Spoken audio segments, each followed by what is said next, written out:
language here that I have to say that has been a tougher journey than being in time, and by quite a margin. And I admit that I struggled, but to some extent I enjoy this struggle, and I will keep going. And I also am starting to think that that might be the point of all of this, to make us think. Um, So let me begin here. Um, Hello, everybody. Thank you for being here. hmm, And today I would like to talk to you about Martin Heidegger's book, Mindfulness. And this book is translated by Parvis Emad and Thomas Kalari. I also have it in the German, which is called Besinnung, because I like to go back and forth between the texts, because sometimes there are discrepancies, and if I run across those, I like to point them out. Another preliminary remark is that my studying Heidegger's works does not mean that I endorse, condone, or support his political views. I want to make that very, very clear, and that there's no doubt about that. Today, I would like to begin by talking about the poems, but also about Besinnung, which is mindfulness. The introduction of this consists of a collection of poems that are actually in rhyme. And given that he started the book with poetry, it made me conclude that he was going for an emotional impact rather than logic or analysis. And I think that is the whole point of the book, to get away from logical thinking, logical analysis. And in the poems, he brings up concepts that he will later on go into in more depth. He will elaborate on them later in the book. But I found myself coming away from these poems with two main emotional reactions. And the first emotional impact was puzzlement and mystery. And I think clearly this was intended. And I had the sense that something profound was being said, but I didn't really grasp it because there was no explanation given. There were no definitions at this point. It was just poetry. One example is the distinction between Welt, world, and Erde, earth, right? So what in the world, right? What is the difference between earth and world in Heidegger's view? And he actually advocates for a strife between them. Like, why, right? So why should they be in opposition to each other? What is the difference? He doesn't mhm. explain that, but it leaves you with a big question mark. And I think that is exactly the point, a question mark. We see later in the text that he advocates questions, questions, questions, and more questions. The emotional impact number two is a feeling that I was listening to a pep talk. These were like recipes for you gotta do this and you gotta do that and rah, rah, rah. I was like, oh my God, okay, this is different. Um, for example, there's a poem that's called The Leap. And in this poem, he tells us to be the leap. And what he means by that is to jump beyond what is known. And there is this energy of like a motivational speaker in all of this, which really struck me. It's like be the leap. And I thought, well, that is also like a rallying cry in a way, to move us into action, to not sit idly by, but to encourage us to think and to end think and be mindful. mm, So a pep talk. So on the one hand, puzzlement, but also a pep talk, both really. And in the final section of the introduction, Heidegger turns to prose. And the main point here is that he criticizes mankind for focusing on that which is, on objects, on materiality. But in the meantime, being as such, whatever that turns out to be, is forgotten. So we're focusing too much on the material world.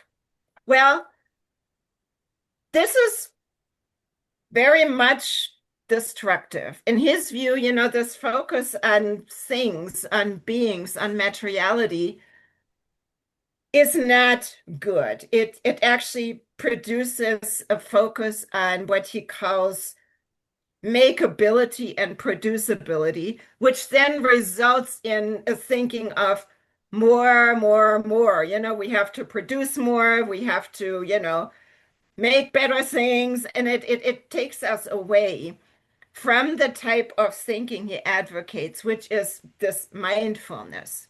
It actually gets in the way. This focus of, efficiency and technology controls us to such an extent that we forgot to take time and smell the roses, so to speak. Now, to mindfulness. What I did here is I went through like about a third of the book. And what I did is I pulled out, what does Heidegger say about mindfulness? What is it? What is it not? What are the factors in this? So let me begin by saying that, okay, in conjunction with what I just said about, the focus on being, which is destructive, the first point that he includes actually in mindfulness is to know how power operates. And he makes a point that power is striving for also this thinking of more, more, more. So power leading to the want for more power. And ultimately, this leads to devastation and to war. This power hunger, which he thinks is untamed, largely. It's wild, it's brutal, and it's largely untamed. The second point in mindfulness is to know what is going on in the times you live in, the currents of thinking in your time. So mindfulness, in his view, is not just smell the roses, although it is that too. An awareness of a wider sense is in here as well. It's like be aware of what people are thinking in your society and, in the current times. Be aware of that. Number three is in mindfulness, you're moving past metaphysics and its conceptualizations, especially when it comes to the ideas of being. He is actually very critical at this point of metaphysics, and he is saying that you can't get to the meaning of being through beings, which is exactly what he tried to do in Being and Time. But in this book, mindfulness, he said, oh, this really does not work.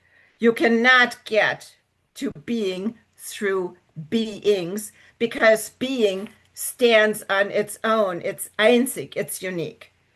So never can you get to the meaning of being through beings.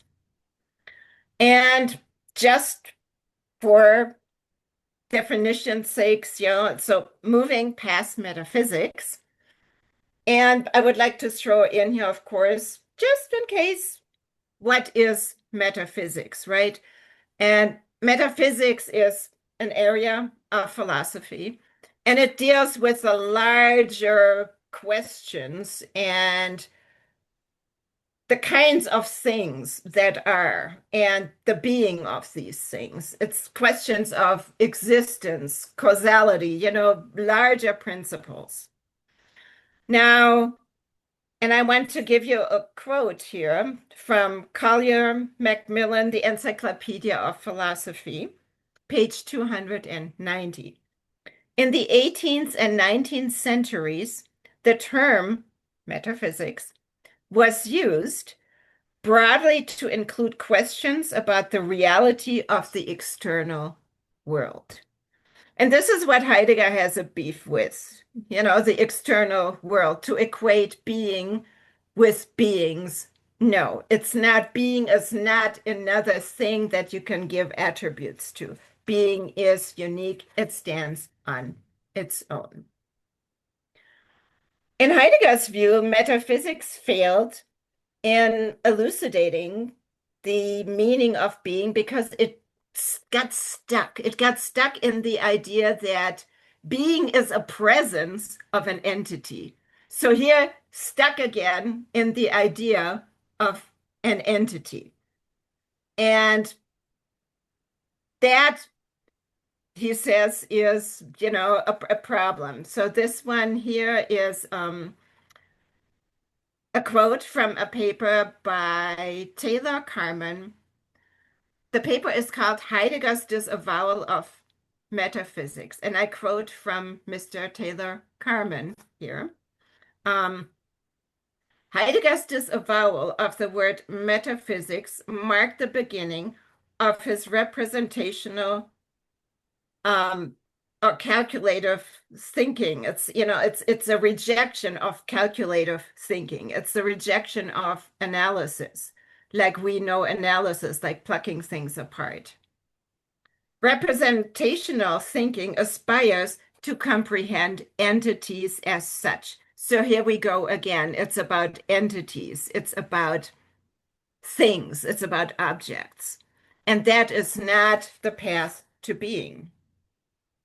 Number 4, the fourth component of mindfulness includes asking questions, deep questions, and mostly questions that have not been asked before.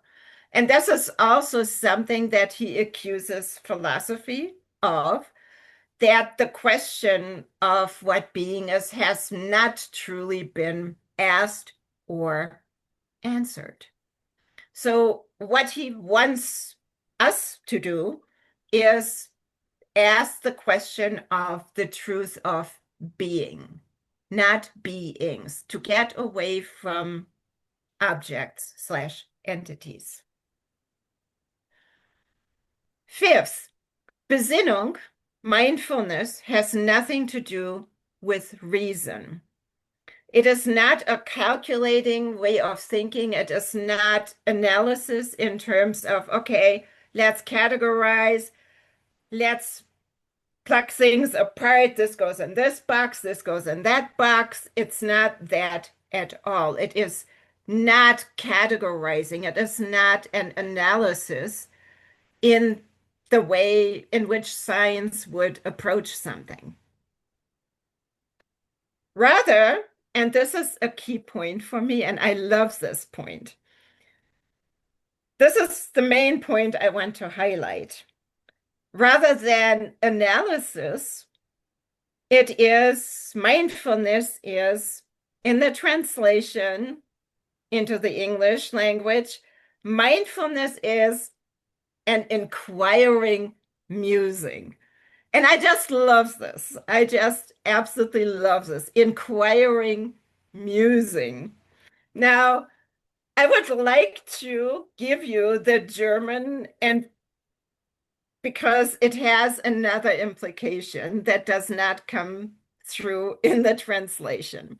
And that is, in German, this inquiring musing, the original is, Paul, you will appreciate this, vor sich her fragend.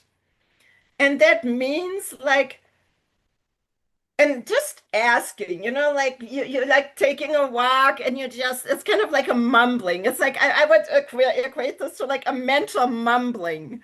and where you let your mind go wherever. So this is not structured. It has nothing to do with set parameters like cause and effect or analysis or categorizing. You just let your mind go where it wishes. It's not linear. It's not logically structured thinking. And to help you understand this and to make another point, I will give you an analogy. And remember, for sich herfragend, okay? I'm gonna go to another phrase that is like a parallel to this, which will make things clearer and add another aspect to it. It is vor sich her singen, which means I'm just kind of singing, like in the shower or, when I'm dressing in the morning. And one aspect of this vor sich her means is that there is no audience. It's not intended for an audience. It is not aiming for perfection. I'm just singing or thinking out loud. It is not meant for anybody's consumption yet, not meant for perfection, not out there for anybody's judgment.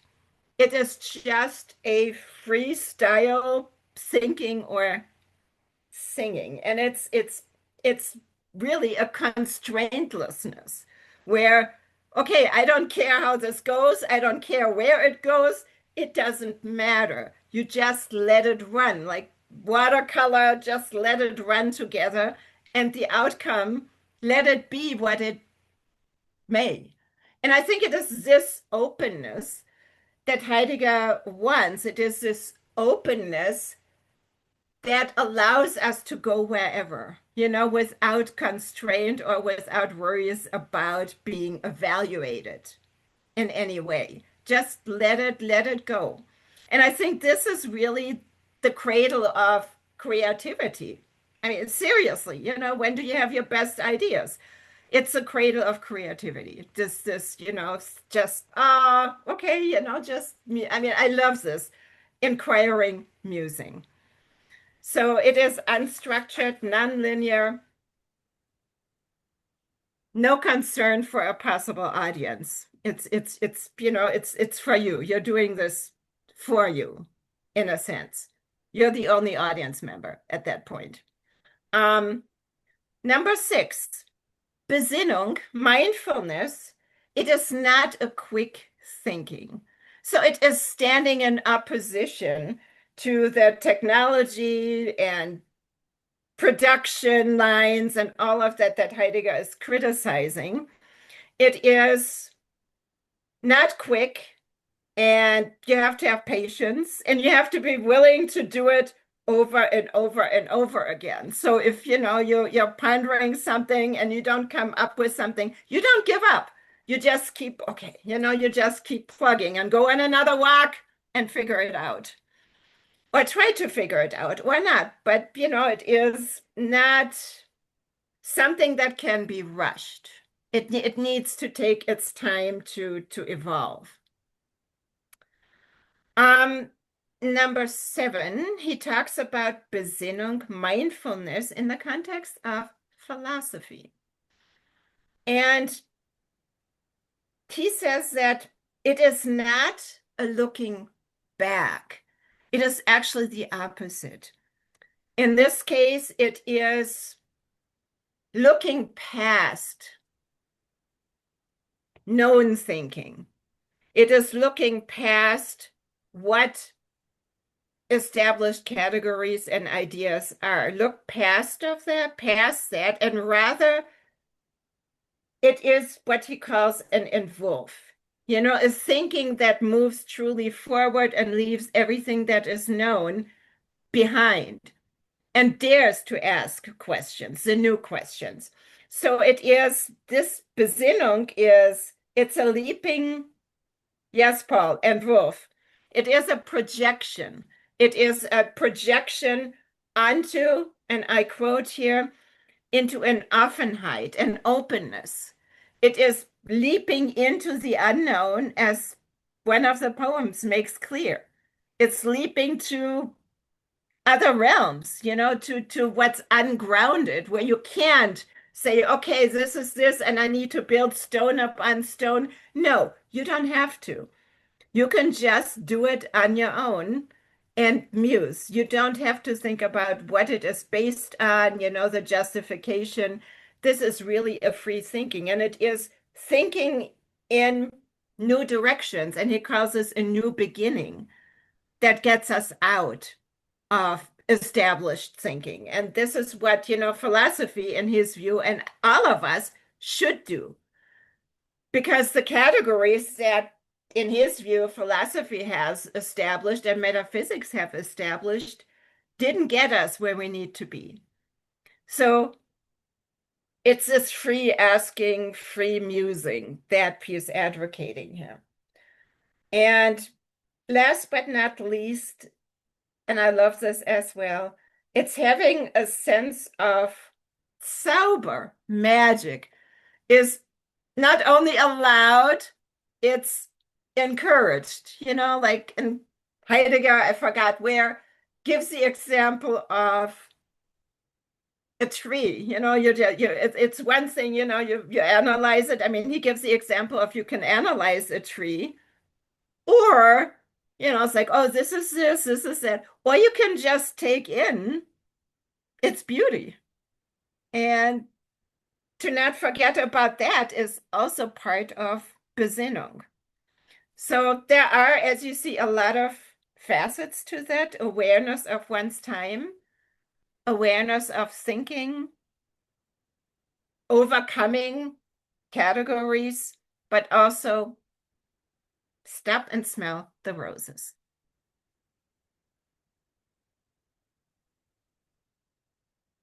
Thank you. I appreciate it.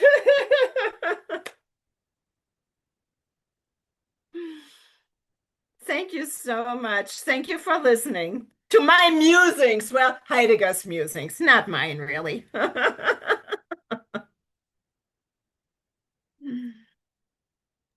Again, this is, like I went and, kind of compiled what he had to say. So this is, I wish this were my thinking, but it's not, it's Heidegger. Okay. Questions, comments?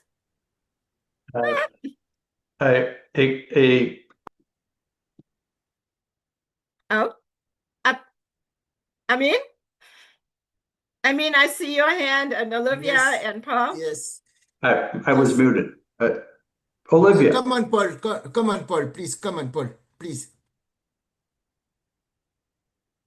Paul, please, you can talk.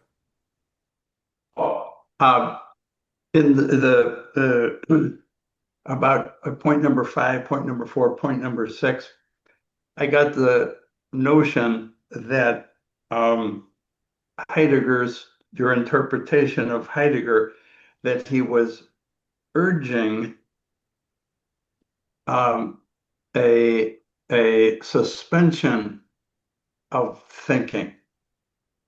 And it occurred to me that, as you seem to be saying, Heidegger was saying mindfulness, engagement of your brain with the matter at hand, is a problem, and that it somehow is a useful and logical thing to stop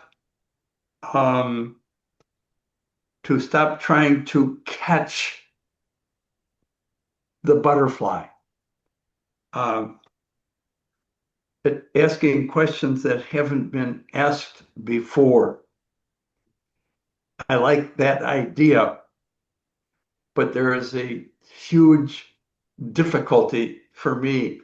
Oh, you are suggesting to me, to us, that we should be trying to ask questions that have not been asked before.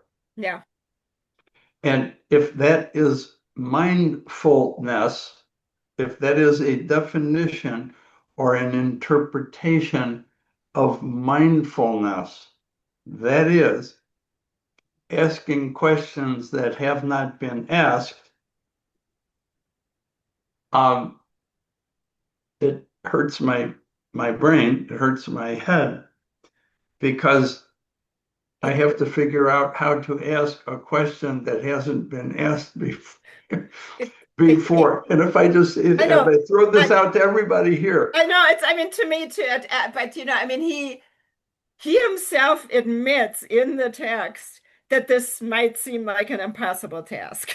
So he admits that. I mean, he admits the difficulty of it. It's not like, we can all do this. And, but I mean, ultimately, it's he feels that's where progress comes from. What have we forgotten in a way? And I mean, I will never ask questions either that have never been asked. Heck no.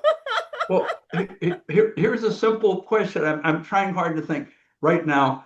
Take 5 seconds and come up with a question that hasn't been asked. There is one in my Well, mind, but it's not that I'm the first one to ask it because it's an example of a question from my childhood. And it was this: why is there air? And yeah. somebody, I, was I I'll asked by believe, a go. comedian. It was asked I, by a, No, I, but I, Paul, I, I mean, I think on the other hand, go to the pond that is so beautiful near your house and ponder this. I mean, and see what I mean. I think we think we can't do it, but is that really true? I mean, isn't this also a limitation that, gets put on ourselves, by ourselves that, oh, I can't do this. Yeah, it's hard, but how do we know that we can do it until we actually try?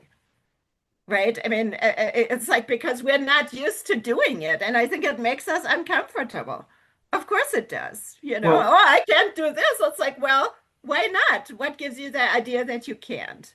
something that happens to the extent that I have a career and a job and something that I do that is a kind of employment. I am with first, second, third graders one day a week, and often in their company, working with young minds. I They have stumped me. They have, if they haven't asked a question that I can't answer, they have planted a seed in my brain that otherwise would not happen. And it's because they are not carrying around all of the baggage. We have all of the questions. We have a textbook. You open up a physics textbook, a math textbook, you can pick up something, and we say, we are going in this book, we're going to deal with the following questions: A, B, C, D, E, F. And so I'm the student reading a book. Oh, I want to get a good grade in this class. I hope the teacher likes me. So tomorrow, our homework tonight is you have to go home and work on a squared plus b squared equals c squared. Prove that. That's one of those, why does a squared plus b squared equal c squared if you have the triangle, for example? That's a question that was asked long ago for the first time and continues to be asked over and over again over a long history in classrooms to the extent that we all spend time in a classroom and have been doing that forever. Um, and the idea of asking questions that have not been asked, it's extremely powerful, but it leaves me kind of flailing. I'm not too sure where I can go with may this. I say something, Paul and Sabine? Maybe it is what I don't know, okay, but it is my belief. It is the core of philosophy. That is the core of philosophy. So the philosopher people, they're gonna ask, try to find out and ask question, and sometimes without looking for the response, because sometimes we are not. What is the soul? What is the mind?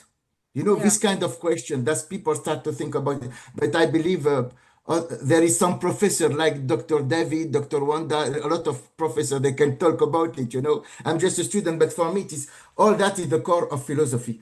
And that, when you talk about a different discipline, mathematics, like that, it is because unfortunately university has been based on Descartes, which is reductionism. You know what I mean? And now that's why last time I highlighted Edgar Morin. He said if we need to understand the world, we need to use the complex theory. We cannot understand what is a traffic jump with only one car in the motorway. We need to use the different car in motorway to understand what is. And sometimes to understand, to find out a question, we need to be like not only interdisciplinary, but transdisciplinary.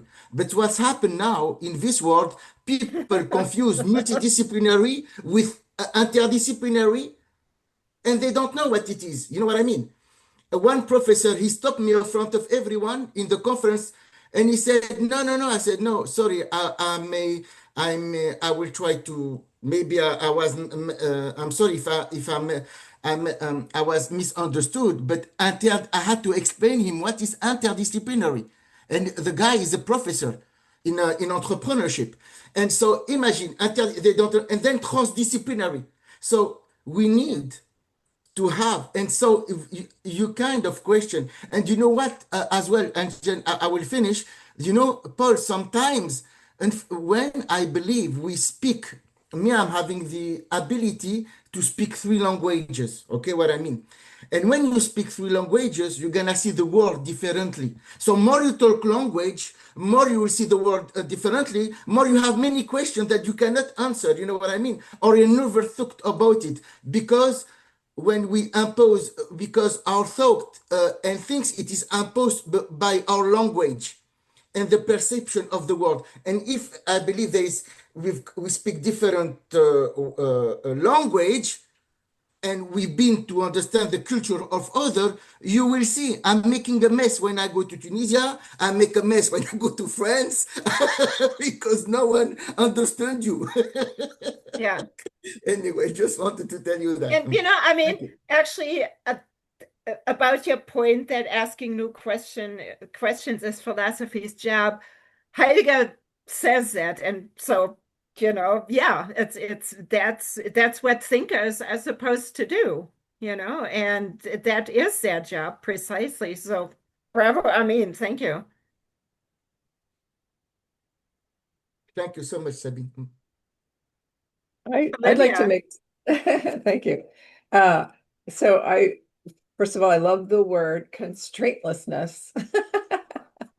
I'm going to use that word, constraintlessness. And I had a thought, well, you talked, I thought it was a 5 or 6 about judgment. And I recall reading a book many years ago.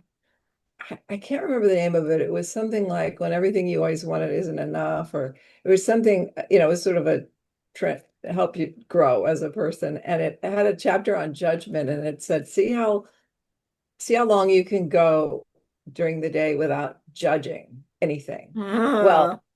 I couldn't make it more than a few seconds. And then it was how far can you go without judging yourself? So that was a little bit more, but not very much farther. So I just want to No, throw out there that it's so I mean powerful. it's true, because I mean the judgment that I got brought to that idea of judgment free by this inquiring musing. It's like it's not, it's not meant for an effect.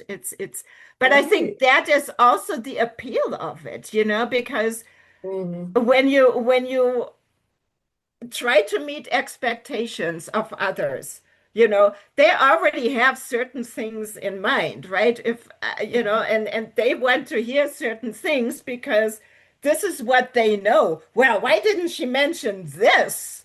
I wanted to hear this. And Yeah. you take that into consideration, right? When you're presenting something publicly, Yeah. you're like, oh, they want to hear this. I don't really feel that I want to say it or it doesn't belong here, but I have to say it because it's expected.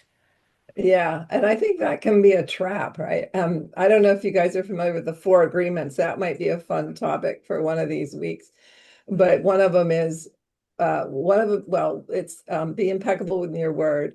Don't assume, which if we went by these four agreements, they're based on Toltec wisdom. And then don't take things personally. So that's a biggie. And then always do your best. So when I have those concerns you mentioned, I usually just think, okay, what am I taking personally? And I did my best. It's really about forgiveness, right? Forgiving ourselves if we didn't live up to, and then perhaps in a very Buddhist way, not being attached to what they think. That if we've done our best and they don't see it, or, they may have their own reasons for whatever they're thinking or feeling about us, that we just have to let them own that and not let it affect us. Very much easier said than done. But Hmm. before I wanted to this is the really fun part when you were talking to number 6 about solving, like trying to figure something out. And I remember having this experience where when I was teaching, when I was in grad school, I was teaching MBA statistics, Oh, which wow. Oh, gosh. none of them wanted to be in the class. So I said, approach it like a foreign language. All the concepts are normal. They just have weird names, right? But I remember I was trying to figure something out that I had to teach, and because I had taken like 18 years between undergrad and grad school, and I would swim twice a week for exercise, and I was under the water, and all of a sudden the solution came to me, and I wanted to have like a paper and pencil, but then I looked into it and I studied how our brain works, and then I've done presentations on this where when we're trying to solve something very hard, we're in our left brain, but sometimes we need to let it go. And when we take a nap or get in the shower, how these things, because it's actually had time to go into the right brain where we can't track it, but it does pattern recognition and it can do a lot more analysis than we know, I guess, or realize. And then we'll get this like aha, and we'll have the answer. Hmm. And Edison, when he was trying to figure out a way to create the light bulb, did this intentionally where he would sit in a chair with I think it was like a bowl or a spoonful of ball bearings or marbles. I've heard different ways. And then he would intend for an idea and he would fall asleep. When he was deep enough in his sleep, he'd drop the spoon and wake himself up, and then he'd have another idea to try. So we can, Oh. if you're really struggling trying to solve something, they say, just get away from it, take a nap, go for a walk, go to a museum and look at art. Sometimes the patterns can give you ideas. Anyway, so I love this And presentation. I have to say, I know this from my husband David, and he gets ideas while walking, just like, oh, no, no, I mean, sometimes I get worried, I used to get worried, because I thought, oh my God, he is musing, and I was like, oh my God, I hope he doesn't get lost in the desert somewhere. That's so But, cute. I think there is a certain level of relaxation involved, right? That as It's fun. Olivia, Yeah. as you just said, that makes you unafraid. Hmm. Yeah. Yeah. So that, yeah. And it can be really fun to have those new ideas. I mean, Tom might say the same thing, that I just come up with these crazy ideas and some of them end up being good. Yeah. Yeah, right. I mean, contrary to expectation, and I have a similar experience in art. I recently did an art piece where I was more intuitive rather than analytical. And it Hmm. shocked myself because I thought, I'm very, measure analytical, blah, blah, blah. This has to go here, that has to go there, and it just has to be that, that, that, and I was unafraid and I just let it go. I literally let the paint run. And it is one of the best things I've ever done in my life. That's great. Go figure, right? So because I didn't feel that constraint of, okay, this has to be this. No, I just, okay, just let it run. I took a watercolor class when my oldest son was 3 months old, and I came home that night and my husband was away, and I just sat down and I started doing this painting of and doing watercolor faces is one of the hardest things, like skin color.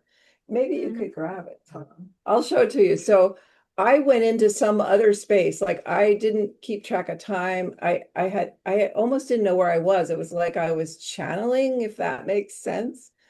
And I did this painting, and I've never been able to do anything. Well, I haven't really put a lot of time into it, but it's like if I try to think, just like you're saying, I they're awful. I've tried a few times to do a watercolor, and I've never been able to do anything. I don't know if you can see this, but Oh, yeah. How long did that take? I think it was like 3 hours. I did sketch it out. This is the picture it's based on. Um, Wow. about 3 hours. I sketched a little bit with pencil, and then I just did it. And Beautiful. I don't know. And and I think there is a different energy to it that you can feel. Yeah, it was so almost invigorating in a way. Yeah. Thankfully. Yeah, it's because when you're really in the flow, so to speak, Mhm. it really is wonderful. I wish there were more moments like that, but Well, and I bet you David gets those when he's writing, because I think it can happen also when you're writing, oh you know, yeah, I do. sure. yeah, yeah. And it's just sort of like they say, when you wake up in the morning, that's the best time to just write and not think and not read it. Just start like having your hand move. And that's kind of where I got that 5 levels of self-awareness. Oh, David's Yeah. holding up And his you can thing. always correct later, I mean, you can go back Yeah, to it, but that initial, and I think there's also an excitement about it. yeah. When you Well, first start, oh, I really, you can't wait to get to it, well, but if and it's, when I wrote, that's already, I think, an indicator when you're like, oh God, I gotta do this. Eh. yeah, when it's drudgery, right? And then, when I, I did the 5 levels of self-awareness, I didn't even know I was writing it. I went back later and read it and went, I didn't even remember it. It was crazy. Sorry. Right. Paul. I, Yeah, where I, you're like, and it's just like a really an altered state of mind in a way. Exactly.